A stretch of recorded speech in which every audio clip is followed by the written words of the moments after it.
Hello, beautiful soul family, and welcome to Weekly Wisdom and Insights, your home for spiritually guided transformation and empowerment. I am your host, Dearjames, and together with the unseen, Spirit, Source, and Symphony, we look at the current energies, the intuitive wisdom and insights, and we go as guided. And we are right in that eclipse corridor. The second Virgo new moon is coming up along with the partial solar eclipse. Sunday, the 21st of September, followed the next day by the autumnal equinox, where equal day and night. So it begins fall in the northern hemisphere and spring in the southern, and powerful energies. So let's jump in. Let's see what we're dealing with. So the current energies, and welcome Kiki, welcome Alicia. We've got double nines, that small restraint surrender. We have 17 following, show by example. And this is about follow, be led. It's listening to your soul source connection. They culminate in a 26, which is about controlled power, how we harness our power, how we utilize it, how we ensure that we are not giving it away, and we are also not running roughshod over ourselves and others. And then, of course, it ultimately culminates in an 8, uniting, unite, how we unite from the inside out. So let's take a look. We're using the chart for the Venus enters Virgo that is coming up on the 19th of September.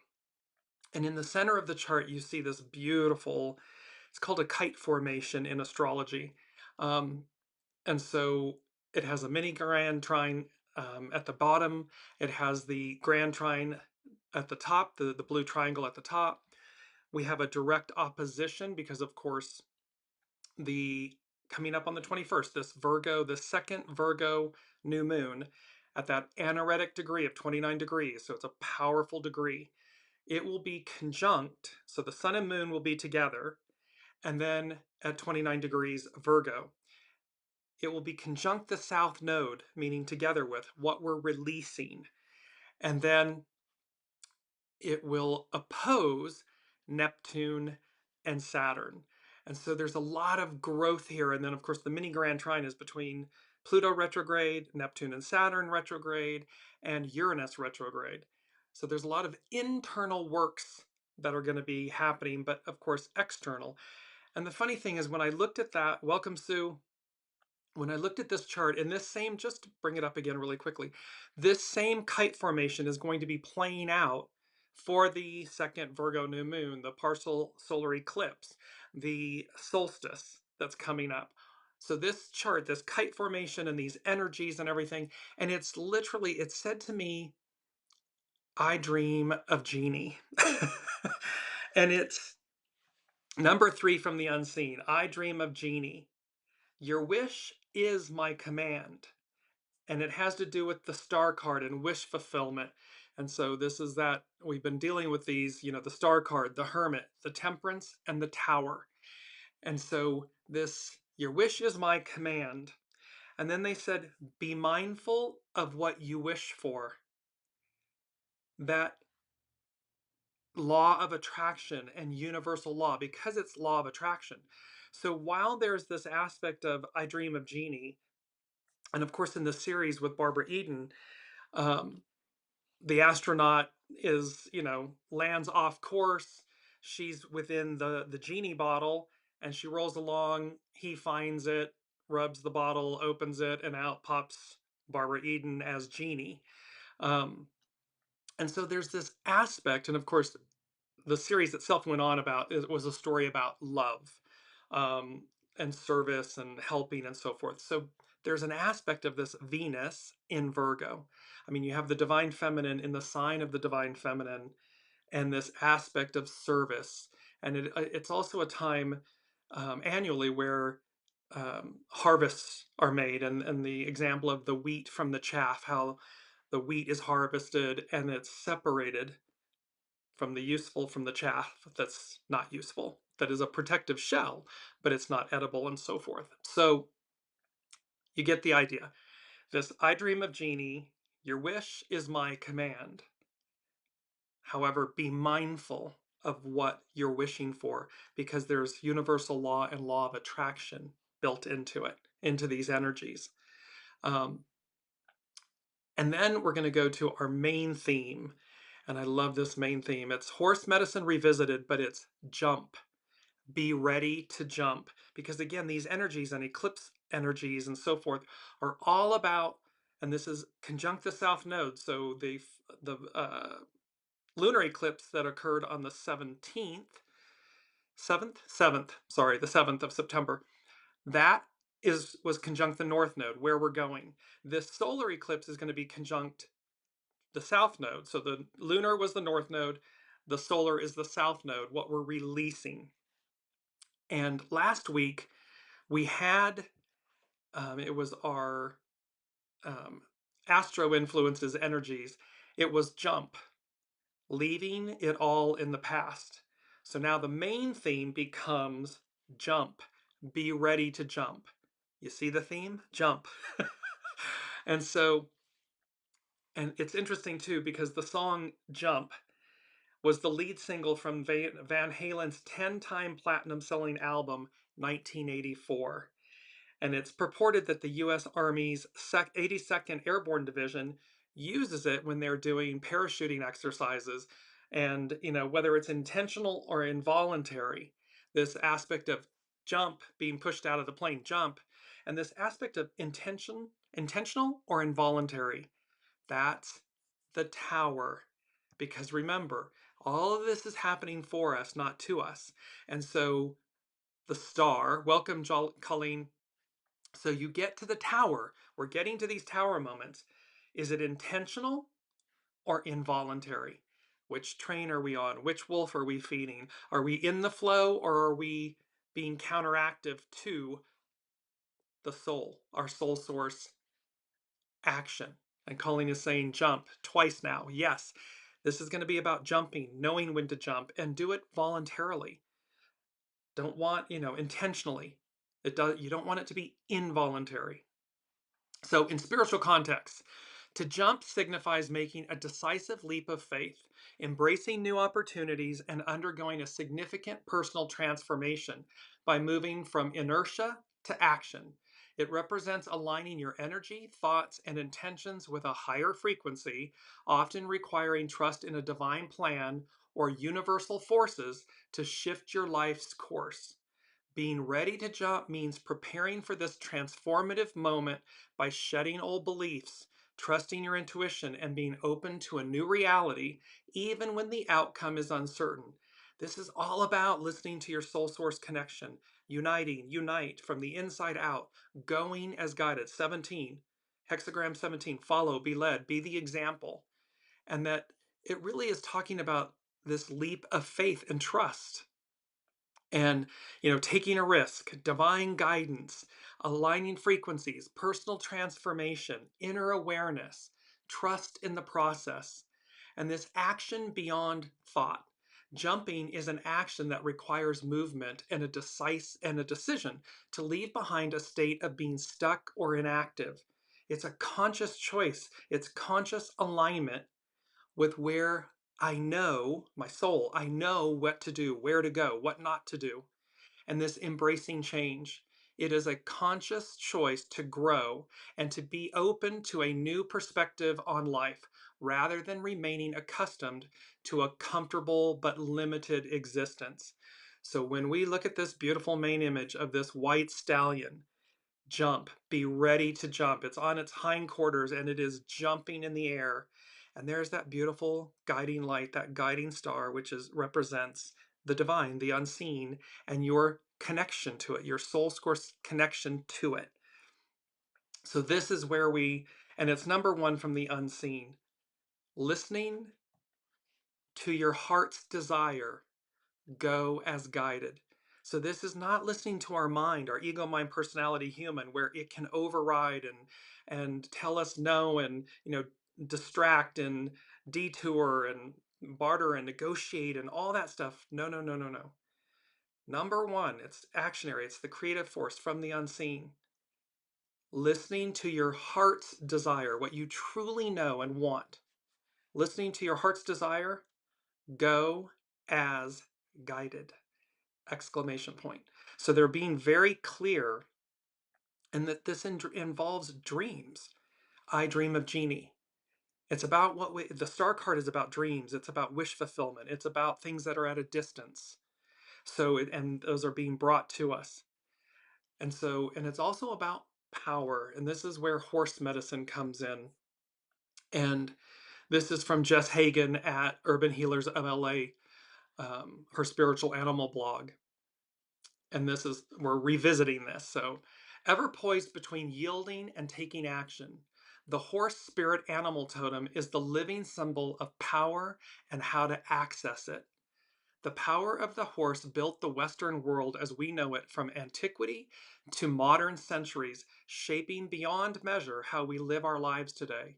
Without the strength and willingness of the spirit of horse to join and assist the spirit of mankind, there would be little to no technology to speak of on earth.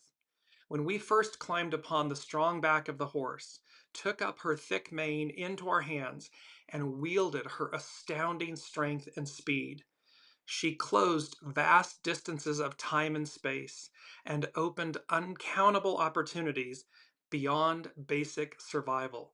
This is caterpillar to butterfly. This is, how far can the two-legged human walk versus the vast distances that this beautiful four-legged creature, the horse, afforded humanity. Like the harnessing of fire, the bond between horse and human is a triumph of nature that teaches how to balance physical strength with mental fortitude, how to overcome psychological resistance to collaboration, and how to work in harmony for the greater good. This is Aquarian divine matriarchal era, this how to bring these things together, how to collaborate in a positive, pure way, and how to work in harmony for the greater good. One, one glance at a horse, and it is clear that she is all power. There is nothing she needs to do to convince us of this. She need only stand there communicating her truest nature. Like horse, humans are majestic beings beyond comprehension. Our power is inherent in our form. We do not need to prove to others we are strong, and we do not need to display our power at the expense of diminishing another. When we do that, that's in the shadow, and that demonstrates how weak you are. When you need to shout from the rooftops your power, or oppress and suppress and demean and, just be an ogre, it's proving to others your weakness, not your strength. Horse knows that that power is most effective when it is possessed with a quiet, standing reverence. When you are feeling small and trampled, call on horse spirit to carry you back to this true state of your inherent majesty, your soul, your divinity, your innate greatness. And that power doesn't require shouting from the rooftops. It just is. It is the mantra, I am. That strength is That power is everything. Jess Hagen continued, the horse spirit animal totem also knows that the desire for improvement in our personal skills and abilities is the joy of life. This medicine teaches how to walk in balance between ambition and safety. The conversation between what is physically possible and what is theoretically possible is found in the discomfort of breaking past boundaries. We've got to break through the shell. It's the phoenix rising. It's that beautiful, beautiful, beautiful mythical phoenix. Here it is, rising from the ashes, from our former selves, because we've been there, done that. And it's time for this renewal. It's time for this beautiful, caterpillar butterfly moment of transition. And so it's breaking through the boundaries and the discomfort. Horse says you are stronger than you think you are. It is the power of the horse and her willingness to serve human industriousness which has led to life as we know it today. See, it's about service. When we serve in the matriarchal Aquarian era, we the people era, is about how we serve the people, and in reciprocity, as the custodian of whatever we put out for the people, for the whole, it comes back to us. And we've talked about how that's an exact inverse of where we've been. Patriarchal, Piscean, Divine masculine has been me, me, me, I. And by default, others might receive something. But this is the complete inverse. Now our focus shifts to what do I provide outwardly to the whole that in reciprocity comes back to me and I receive. That's where we are. That's the new world. That's the new era. And this is why there's such a profound fear and challenge of the unknown, of letting go of everything we've known. But it's really simple. When we really just sit with that concept, it's pure, it's simple, and it's like, it's an aha. It makes sense. We know where we've been. We can see where we're going. Now we just have to invert, be willing to change, be willing to transition. And there's a beautiful Lauren Schneider with the Dreams and Therapy Institute has a beautiful dream, and she said, it's only the transition that's scary. And that's so very true. It's only this transition that's causing fear. But the two realms, the two where we've been and where we're going, aren't scary. They're known to us. So it's about harnessing this power and our willingness to serve human industriousness. And Jess Hagen concludes, it is good medicine to honor and return in kind the energy Horse gave to humanity. She lives ever connected to the power of universal strength. That same power of Horse is within us. And the Horse is represented by the divine feminine, the receptive force. She receives and she knows what to do, where to go, how to do it. She harnesses the divine masculine, the creative force, to take action, to initiate. But it is her receptiveness, her listening, her knowing intuitively what to do, where to go, when to do it, when not to do it. This is the power of Horse medicine revisited. Jess Hagen, Urban Healers of LA. So as we move, because number 2 from the unseen, no turning back, no detours, just, quote, jackpot city -lane. Jackpot city, or jackpot, a large cash prize in a game or lottery, especially one that accumulates until it is won. This is an accumulation. What the unseen is saying is we can use the lottery and so forth as an example, a 3D example of something that accumulates. Jackpot, jackpot city, jackpot lane. What the unseen is saying to us is this is an accumulation of abundance, of wealth, of wisdom in all ways, in all things, that's coming to the fore. Now we see on the world stage Rome burning, so to speak, as an analogy, and we see how, the clinging and the cleaving to the past, and this just kind of rampant shadow aspect of the divine masculine. Yes, however, in the ending is the beginning, in the beginning is the end. And so one must collapse and fall as one rises and begins. It's this phoenix rising. And again, to remember, Horse medicine is, we are the mythical unicorn. They are of the same beauty and energy and courage and strength that resides within you. So don't forget that. So no turning back, no detours, just jackpot city, jackpot lane. Because also it's, remember, when we align with our soul source connection, when we align with the new, it's all green, it's all abundant, it's all verdant. It is advance. It is the golden ticket. New adventure awaits. It is the golden ticket train. It is sunflowers. You see all of this beautiful gold, orange, yellow light. This is the color and the theme of this show. And these energies are going to arc out for months to come. So again, harness it, harness it while it's present, and do it intentionally. You can do it involuntarily, but that's the cosmic 2x4. Welcome, Elizabeth. That's the cosmic 2x4 that's coming to just whack you in the back of the head. No need to go that route unless you feel it necessary. So, and now let's look at, because number 4 and number 5 from the unseen, they go together. Number 4, heavenly rapture hyphen renewal. A great time of reward, renewal. So what's present, future, what's upcoming is this heavenly rapture hyphen renewal, a great time of reward, renewal. And they said it's an upcoming time, moment, event, reality. And then they said with it, number 5, the blood of Christ, spilled no longer, no more. Rapture versus rupture.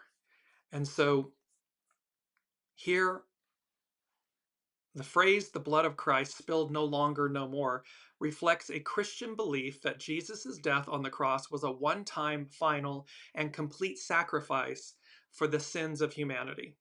This idea is primarily rooted in the New Testament, particularly in Epistle to the Hebrews, which contrasts Jesus' sacrifice with the Old Covenant system of repeated animal sacrifices. It's a single perfect atonement. Under the Old Covenant, priests had to make repeated animal sacrifices for the forgiveness of sins, a temporary and incomplete solution. In contrast, Hebrews 9:12 explains that Jesus entered once for all into the holy places by means of his own blood, thus securing an eternal redemption. His perfect sinless blood was the ultimate payment, ending the need for any other sacrifice. So we see, so hold that the blood of Christ spilled no longer, no more. And then rapture versus rupture. Well, rapture means great excitement or happiness, while rupture is an occasion when something suddenly breaks apart or bursts. So you get these things, we've been talking about it. The old train comes into the station, it's dead, it's done, it's going nowhere, it's over. Cross the platform, get on the new train express, it's going everywhere. So we have this kind of eternal salvation, atonement, and everything.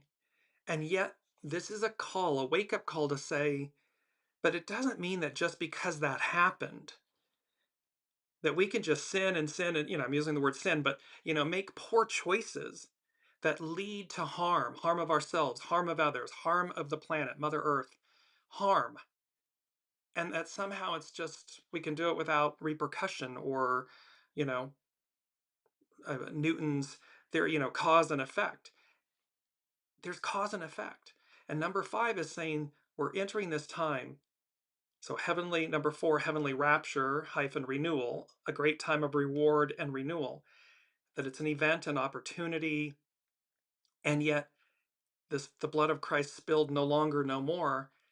Rapture versus rupture. It's about wake up, because we still are in a state of karma, dharma, and karma is balance, cause and effect. So this is about, are we going to be in a state of rapture, which means individually and collectively, which means great excitement and happiness, or rupture, where something suddenly breaks or bursts apart? Are we intentionally flowing and choosing things, or is it involuntary? Is it happening for us or to us?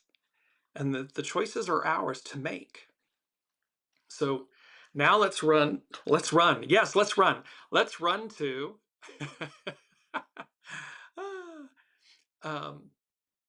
North Point Journal. And this is Pam Youngins.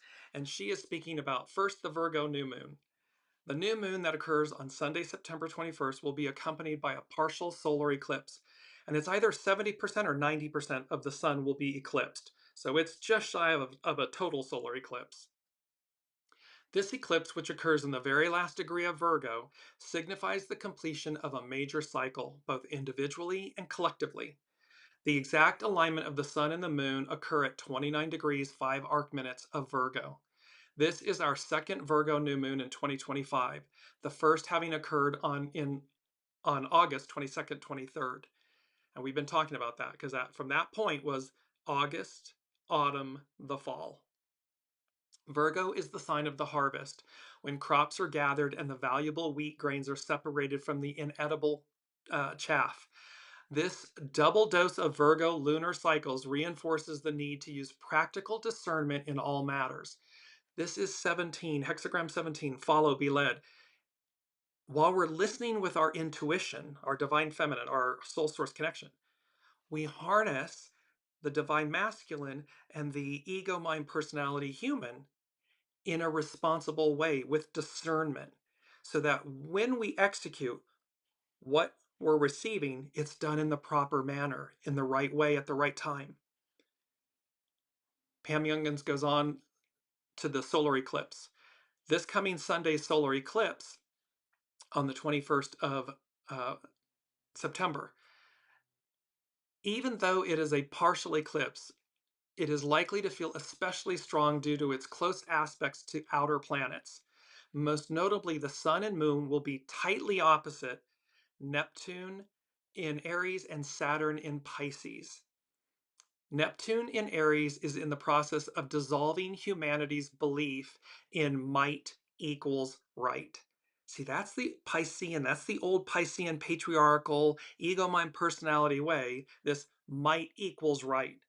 Well, Neptune's here tightly in opposition to this upcoming second Virgo new moon that's conjunct the South Node at that anaretic degree of 29 degrees Virgo. So here it is dissolving this, while also helping us individually to release old identities that keep us tied to past cycles and scenarios. We've talked a lot about letting go of the masks, the labels, the identities, the stories, the scripts, all of these truths, everything that we're telling ourselves that we need in order to be safe or secure, when that's an illusion. All we need is our soul source connection and a healthy ego mind personality in concert and service to it. Align that way, you've got it, hands down. So Pam Youngans continues, this is an ongoing journey and requires that we have trust and faith. Without these essential qualities, we could experience a strong sense of disillusionment with this eclipse due to not seeing the concrete or immediate results, Virgo, that we prefer.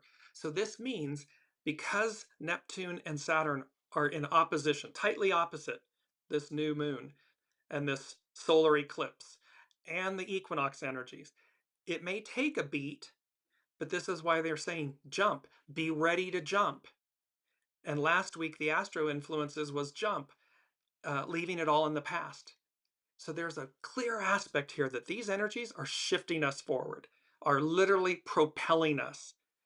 Be voluntary about it, be in the flow with it. And Elizabeth is saying, looking at it all from a neutral position is making it all more manageable. If not, I think I would lose my mind.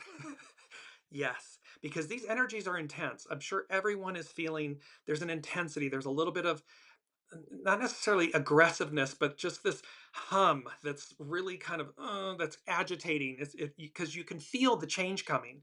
You can feel it. It's like you're waiting for the other shoe to drop. So, to Elizabeth's point, when we look at things from this divine neutral place, it's happening for me. It's about change. It's about power, how I harness power. And it is about how I go as guided. When I'm called to do so, however, listen and discernment. Listen, listen, listen to your soul source connection at this time, to the wisdom of your soul. We should be doing that every day, all day long, throughout our entire incarnation.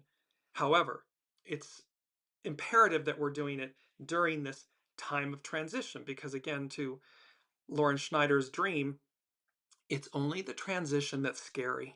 It's only this time. I think it's called the peduncle, the thin part of a bottle, like a wine bottle or a champagne bottle. The thinnest point of the bottle is called the peduncle. And so it's like going through that tiny thing before, poof, what's on the other side? Well, you're at Genie, I dream of Genie. Once you're outside of the bottle, you're outside of the bottle. And everything becomes clear and apparent and present on offer. So no turning back, no detours, jackpot city, but be careful what we wish for. Be careful what we ask for, because it's universal law, this law of attraction. Everything's energy. And so we want to be emitting and asking for and receiving purely, not with illicit intentions. So Pam Youngins continued, at the same time, Saturn in Pisces is reminding us that our true authority lies not outside of us, but within, and that our goals are best achieved by relying on our spiritual wisdom and by accessing our ability to imagine and envision. These directives directly oppose Virgo's belief that solutions are found through practical analysis, efficient techniques, and making it work. See, it's like soul over ego, mind, personality, human. We need discernment, but this is at a time when we need to harness discernment so that we will let go of, to Elizabeth's point, these energies that can cause us to spiral out of control. When we just sit in the eye of the storm of the hurricane and we listen, it's divine, it's neutral. We know what to do or not do. And we go as guided. We let go of the other noise, the chaos. The Saturn opposition to the eclipse could thus manifest as feelings of frustration that our usual methods and practical efforts do not have the hoped for results. This is not about forcing issues. This is about being in the flow, being voluntary. And then Pam Youngins with North Point Journal, she concludes speaking about the Grand Trine, that beautiful blue triangle in the chart.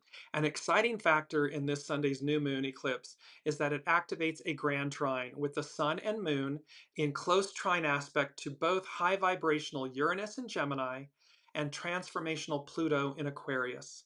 Since the luminaries are in an Earth sign and the two transpersonal planets are in air signs, this is known as a dissociate grand trine.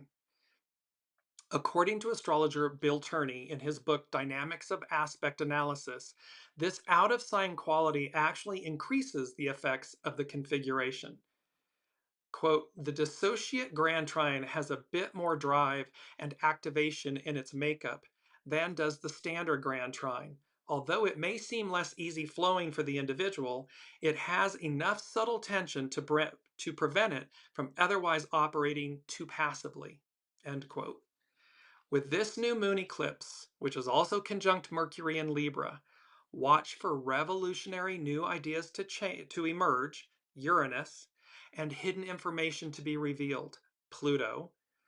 Innovations and revelations have the potential of initiating major changes that will unfold over the next month and the next 6 months until the next pair of eclipses occur in February and March 2026. So you see how these energies are tying in to this jump. Be ready to jump. And last week's jump, leaving it all in the past. We are transcending the old us, the old me, the old I. We're transcending where we have been, and we are going to be quantum leaping into the future. And so again, it's to remember both of these beautiful images. It's a mythical unicorn. This is you, this is us, and this beautiful white stallion that does represent Master Jesus. And so the purity of the opportunity before us. And it's a choice. It's an absolute choice of how we decide to move forward. 6 from the unseen, peace be with you. And we've had this theme come through, and it's many times, of course, it's a greeting, but it's also after the crucifixion and resurrection, and the remaining apostles were in a room with the door locked, fearing for their safety. Master Jesus appeared, and he said to them, peace be with you. So it was both a greeting, but it was also a reminder that the divine is with us consistently, constantly, eternally, and that there is No obstruction, a locked door. There is nothing that prevents that, not even ourselves. So even when we may be angry with the divine, or frustrated, or obstructing, or not living quote unquote rightly. I had a client in Europe, in Ireland, that just asked this beautiful question: if I don't listen to my soul, does it abandon me?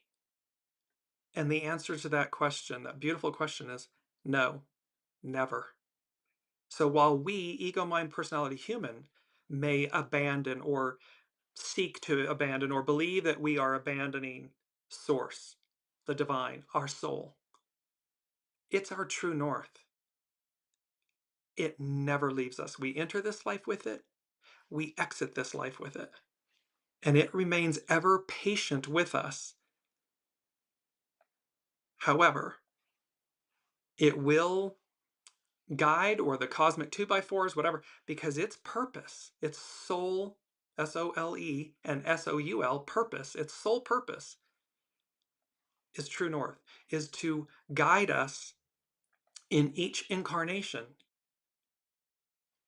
to achieve what we came to do. And that is a beautiful also mantra, is in each instant ask, what did my soul say it would do? And anytime you feel off track and need realignment, there's a simple statement: I commit to doing what my soul said it would do. And that overrides everything. That allows all the chaos and the chatter and the fear and the anxiety to just fall away, dissipate, just because you're making a commitment to do what your soul said it would do. What did my soul say it would do? Oh, this is what it said.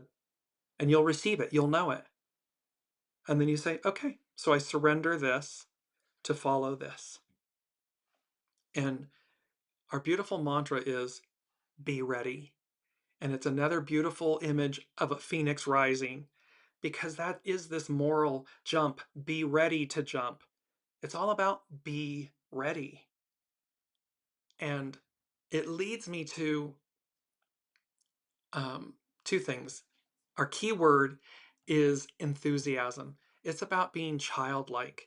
And we've talked about this, and it bears reminding. So enthusiasm, intense and eager enjoyment, interest or approval, strong excitement of feeling, a feeling of energetic interest in a particular subject or activity, and an eagerness to be involved in it. Divine inspiration or intense excitement, intense emotion, compelling action. It is to be childlike, because when we do that, again, it makes things, children don't know any better. It's life and individuals and experience that people kind of pound into us as we're growing up. But watch children. They have no concept of something illicit. They can tell right from wrong. They know it. It's innate. But everything in life is a possibility. They're happy to go see the next adventure, or run to the playground, or get on their bikes and run, pedal through the forest. Children have this innate, and it's only grown-ups, like, I'm using a phrase, kind of beat that out of them. And so again, as we become adults and we're wherever we are, it's incumbent upon us to return to that childlike opportunity, that childlike innocence, awe, wonder, and harness it in service to something greater than ourselves. When we do that, in reciprocity, what's already coming back to us, it's 1,000-fold. And it just keeps in this beautiful, infinity symbol cycle of beautiful energy. And it's up to us. It's a choice. Each day it's a choice. And so it is that be ready. And it's number 8 then from the unseen. Spiritual readiness. Because all of this is talking about spiritual readiness. And this aspect is number 7 from the unseen. Where you are going, not everyone may follow or go. Be ready. And so Spiritual readiness is the development of inner strength, character, and integrity through personal values, whether religious, non-religious, philosophical, or human, that enable an individual to find meaning, purpose, and resilience during times of stress, hardship, or tragedy. It encompasses having a strong sense of values, a connection to something greater than oneself, and the ability to make meaning of experiences. So it's about purpose and meaning, character and integrity, resilience and perseverance, connection, fostering a sense of belonging to something larger than oneself, which can be found in faith, community, service, one's soul source connection, this connection to the divine, to something greater. And of course, its benefits of spiritual readiness, it's improved well-being, enhanced performance, increased cohesion, unity, uniting, and reduced fear, anxiety, stress, because we're not in the ego, mind, personality aspect of self, we're in the soul aspect of self. And thereby, spiritual readiness is at the forefront. It's number 8. It's the infinity symbol. And so it is eternal wisdom, divine wisdom that says spiritual readiness, be ready. When we're aligned that way, there's nothing we can't receive, achieve, overcome, transcend, transmute, because we're operating from a place of spiritual readiness. And where you are going, not everyone may follow or go. It immediately conjured or brought to mind the 10 maidens, the parable of the 10 maidens. And the Bible mentions the 10 maidens in Jesus' parable found in Matthew 25, 1-3. These 10 maidens are not individuals, but a symbolic group, 5 wise, 5 foolish, who went out to meet the bridegroom at night with their lamps, Master Jesus, the bridegroom. The parable illustrates the importance of spiritual readiness, vigilance, and an inner spiritual life, symbolized by oil, for the unexpected arrival of Christ at his second coming. So this is, of course, from a Christian perspective. However, again, transcend religion for a moment. Spiritual readiness is about faith, is about how one lives life, and how when each opportunity presents itself, are we spiritually ready? Are we walking the walk, talking the talk? Are we in alignment with the higher octave of ourself, so that our interactions, our deeds, our words, everything is in alignment with something higher, more pure, divine, because we are that divinity. And so the 10 maidens are a symbolic group. They represent members of the church or a visible group living in the right manner. They represent the wise and foolish. 5 are described as wise, having brought extra oil for their lamps. Now remember, the oil represents spiritual life, spiritual wisdom, readiness, being in alignment with higher self. And then, while 5 are foolish, bringing no extra oil. So you can see this as states of consciousness, states of living properly. Who has extra oil because they're living in a way, it's the 2 paths, the 2 trees, the 2 houses. When we're on the narrow path, the correct path, and the tree of good fruit, and the house built on stone, we have extra oil. When we don't choose that, we don't have extra oil. And the symbolic meaning of oil often symbolizes the Holy Spirit, representing a deep spiritual connection and preparedness. This is soul source connection. This is going as guided. This is what this entire weekly wisdom and insights journey is about the awakening to, am I on the right path? Am I living in alignment with my soul? Not my ego, mind, personality self, but my soul self.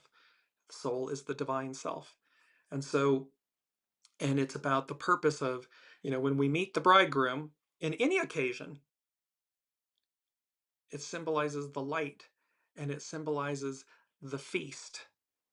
And it's also then, this parable highlights the need for constant watchfulness and preparedness, as no one knows when Master Jesus Christ will return. And so again, and whether one believes that or not, the truth of the bedrock of its meaning, which is, how should we as human beings, divine beings, live on planet Earth? We should live in accordance with our higher octave selves, our divine soul selves. It's too easy to quote unquote just be, lazy and unconscious and so forth, and just be our human 3D self. Doesn't require much of us. Of course, that's in reciprocity what's coming back to us, that lower octave energy. We want higher octave energy, we got to step it up. We got to be ready to jump. So now let's move to Astrology by Lauren. And she's speaking about betwixt the eclipses and beneath the veil. And she begins with a quote from Nancy Wood. "You shall ask what good are dead leaves, and I will tell you they nourish the sore earth. You shall ask what reason is there for winter, and I will tell you to bring about new leaves. You shall ask why are the leaves so green, and I will tell you because they are rich with life. You shall ask why must summer end, and I will tell you so that the leaves may die." So you see this beauty in the cyclical. Remember, like astrology, it's cyclical, it's not identical. So each death and rebirth, the phoenix rising, these symbolic, and the changing of eras and times and everything, it happens so that the beauty of life repeating, meaning renewing itself. And this is that beautiful quote from the master: "You cannot plant a large tree in a small pot. It's impossible." It's the mandrakes from Harry Potter. We're being uprooted and transplanted into a larger container, because the era that we came from and the era that we are moving to, that we are in, requires a new, larger container. The expansion of self is going to occur, and all of this is in preparation for that. And yes, again, I understand, and I got the Lady Jacqueline in my head, like, yes, quote unquote, Rome is burning. Yes. However, and that does not prevent the what's before us, what came before us and what's before us, to arrive, to exist, to be. They can't, there's only the divine can stop time. Humans, it's laughable. And it's the Sabian symbol, by the way, for, I believe it's Pluto, about the thunderstorms that wipe out. And this is the degree. It's going to be sitting there for some time. That Sabian symbol, I'll pull it up in a second, is about, in essence, how the unseen, Mother Nature, the unseen, wipes away what mankind does. Even its most formidable structures, processes, institutions, in a nanosecond can be wiped away by a higher power, a higher force. So this is all about being in alignment with moving forward. So Astrology by Lauren. "Reach down, deep down into Persephone's lair, where the fair maid descends beneath the veil, where the rivers of memory and forgetfulness flow, and where we find both the inception and the end of all things earthly. Forgetfulness combines with sacrificial loss when the eclipses fall in Virgo and Pisces, but they also prepare us for enlightenment by gathering the essence of all our experiences, memories, and life events. And so, in the afterlife, the initiated were instructed to drink from the river of Mnemosyne, named for the goddess of memory, to be released from the necessity of rebirth. But as Persephone descends into the underworld at this time of year, Demeter wanders the earth in mourning. This is Persephone's mother, rending her garments and laying the lands barren of vegetation as she grieves in her sorrow. It is the crone, Hecate, the goddess of winter, who finally comes to tell Demeter what came of her child. And it is after Mabon and the autumnal equinox that we celebrate the season of the emerging crone. On the 21st and 22nd, the autumnal equinox stands at the balance between darkness and light. This year, the solar eclipse occurs just before the sun enters Libra, giving this period extra significance as a turning point in our lives. This week, we stand betwixt and between the two eclipses. In the veil between the worlds, all we can do is walk through to the other side. This is about jump, be ready to jump. This is about walk through the fire.